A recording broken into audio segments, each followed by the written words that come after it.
Hi friends, మా గులాబీ మొక్కకి బాగా పురుగు వచ్చిందండి. ఇప్పుడే చూశాను, మొగ్గల నిండా పురుగులు ఉన్నాయి. అందుకని ఈ పెస్ట్ ఆయిల్ స్ప్రే చేస్తున్నాను. ఈ పెస్ట్ ఆయిల్ 5 ml వేయాలి, అంటే 1 స్పూన్ వేసి దీంట్లో 1 లీటర్ వాటర్ పోయాలి. నేను వాటర్ తీసుకొని వస్తా. దీంట్లో ఇదిగోండి వాటర్ ఫిల్ చేసేసాను.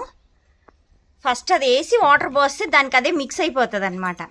దీన్ని ఇంకా స్ప్రేయర్ బాటిల్ని స్ప్రే చేయడానికి దీన్ని ఫస్ట్ ఇట్లా గట్టిగా పెట్టేసుకొని ఇట్లా కొట్టాలి. ఇలా స్ప్రే అవుతుంది. ఇప్పుడు రండి, ఇదిగోండి చూడండి, అంత పురుగు వచ్చేసింది, ఇలా ఉంది. సో అందుకని దీనికి స్ప్రే చేద్దాము. ఏ పెస్టులు ఉన్నా సరే ఇది పోతుందండి. 15 డేస్కి ఒకసారి చెయ్యాలి, అప్పుడు అసలు పెస్టే రాదు. ఇదిగోండి మొత్తం మొగ్గు ఉన్న దగ్గరంతా వచ్చేసింది. మొత్తం తడిచేటట్టుగా స్ప్రే చేస్తే అన్నీ చచ్చిపోతాయి అన్నమాట. మొత్తం తడపాలి. ఇప్పుడు ఈ మొక్క మొత్తాన్ని తడిపేస్తా, మళ్ళీ ఎక్కడికో వెళ్ళిపోయి దాక్కోకుండా. ఇట్లాగా ఆకు వెనకాల కూడా బాగా మొత్తం స్నానం చేయించాలన్నమాట. దీన్ని ఇలా అంటే అప్పుడు మళ్ళీ వస్తుంది ప్రెషర్. దీని నిండా వచ్చేసింది ఇలాగా మొత్తం. ఇదిగోండి ఇట్లా మొత్తం స్ప్రే చేస్తే ఇంకా చచ్చిపోతాయి అన్నీ, అసలు ఏముండవు. శుభ్రంగా ఫ్రెష్గా ఉంటుంది దానికి స్నానం చేయించినట్టు. మొక్కకి మొత్తం అడుగు నుంచి ఆకులు అడుగు కూడా దాక్కొని ఉంటాయి. ఇదిగో చూడండి మొత్తం ఎంత బాగా వచ్చేసిందో.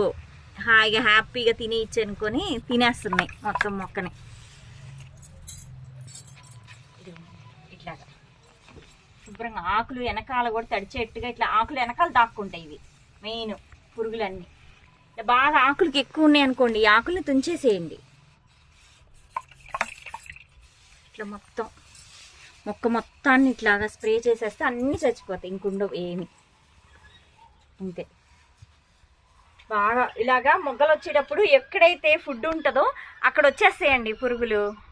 అప్పుడు మనం స్ప్రే చేసుకుంటూ ఉండాలి. ఇలా మొగ్గలు వచ్చే టయానికి వస్తాయి అన్నమాట. అవి కూడా తినేస్తూ ఉంటే మొక్క అసలు కొన్నిసార్లు చచ్చిపోతాయి కూడా. ఎలా చచ్చిపోతాయో కూడా మనకు అర్థం కాదు. ఇలా స్ప్రే చేస్తూ ఉంటే 15 డేస్కి ఒకసారి బాగా శుభ్రంగా రిజల్ట్ బాగుంటుంది. అసలు ఏమవ్వదు మొక్కకి.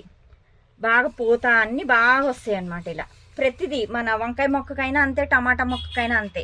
ఇంకా టమాటా మొక్కకి ఎందుకో అవి కనపడలేదు అనుకుంటా, వాటికి టమాటాలు మేమే కోసేస్తున్నాం కదండి, అందుకని అవి తినడానికి కుదరట్లా, పురుగులు ఉండట్లేదు. ఈ మొగ్గలంటే మొగ్గల నుంచి వస్తున్నాయి చూడండి. ఇలా మొత్తం స్నానం చేయించేసాను. ఇంక పురుగులు అనేవి చచ్చిపోతాయి అన్నమాట. ఓకే ఫ్రెండ్స్, నెక్స్ట్ వీడియోతో మళ్ళీ కలుద్దాం. బాయ్.